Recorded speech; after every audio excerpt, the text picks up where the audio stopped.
I have dedicated much of my time as county commissioner to protecting our citizens, in particular, trying to prevent their homes from flooding.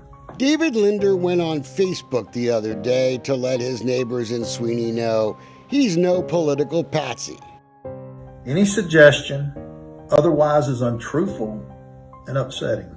It was this Phillips 66 email sent during Hurricane Harvey that suggested just that, as complaints flooded in that the refinery was flooding neighbors with possibly contaminated water.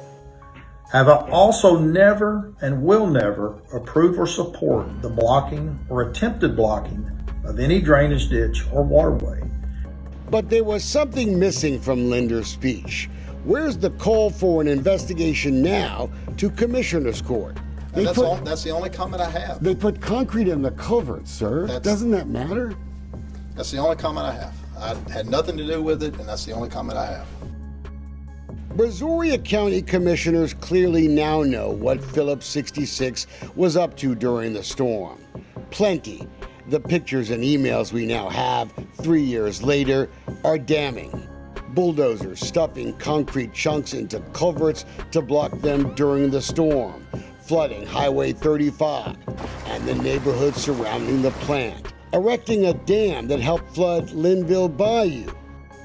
Photos showing oily sheen outside the plant. Sure, the big boss at Phillips 66 doesn't like our investigation. We have a copy of the internal email he sent out to employees.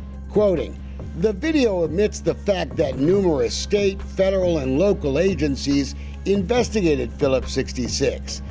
These agencies found no wrongdoing. Okay, let's examine these so-called investigations, shall we?" Phillips self-reported to TCEQ and the EPA that there was no off-site contamination during the flooding. Those agencies did not investigate further. Now, what we call a half-truth in the investigative business.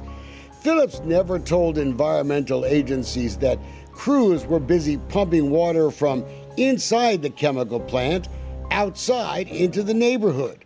We have the pictures.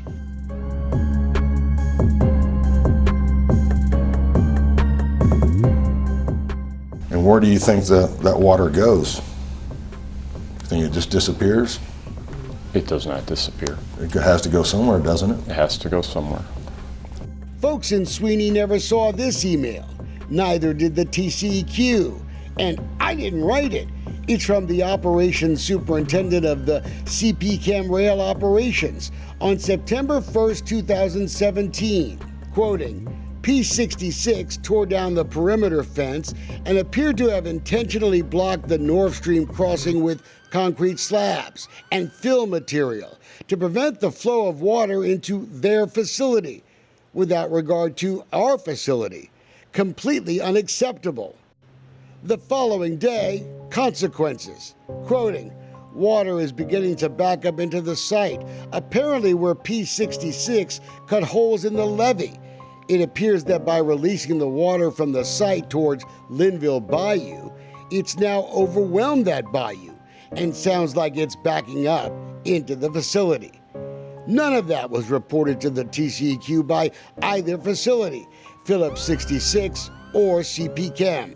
So we're looking at some more flooding down country from this Linville Creek area.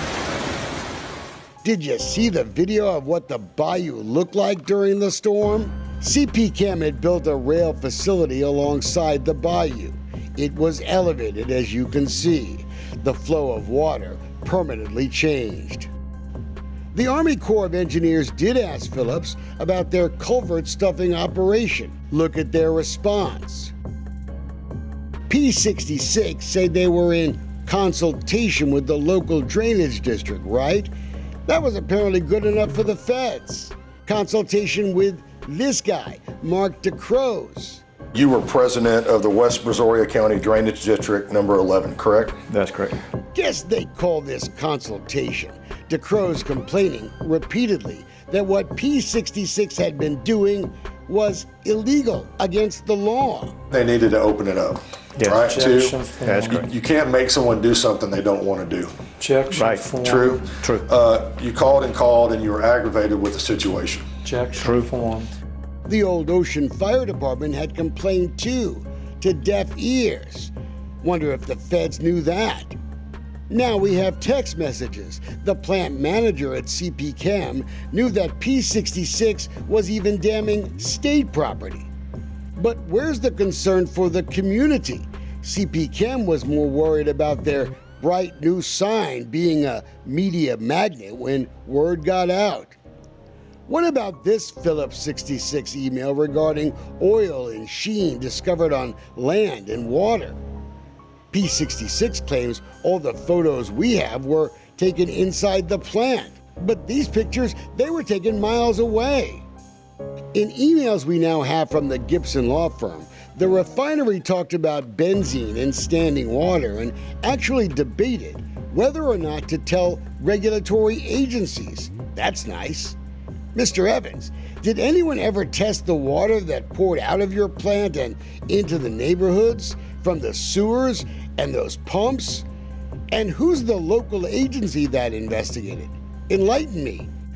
We tried for weeks to talk to the Brazoria County judge. Hey, Judge. Good morning. How are you? Fine. I've been trying to talk to you for a couple weeks. No comment. Thank you. No comment on what? I haven't asked you a question yet. No comment. Thank you. I haven't asked you a question, Judge. Doesn't it matter, all these people that were flooded? In his internal email, Phillips GM Evans claims Phillips, they didn't cause the flooding in Sweeney because it was already flooding. It's the kind of logic used by the driver of a truck that speeds through rising water. They just make it worse. Folks in Sweeney deserve a real investigation. Unless you just want to trust the chemical plants. Quoting, heard about the P66 flood minimization plan, this CP Chem text reads. It should help, but will also probably flood Highway 35. Look what they say next. Do not say anything. Send all the flack to P66. Don't you folks in Sweeney feel so much better? During the height of the flood, Phillips' PR team was asked to, quote, Sweeneyize their message so it would sell better. Sounds like an insult, doesn't it?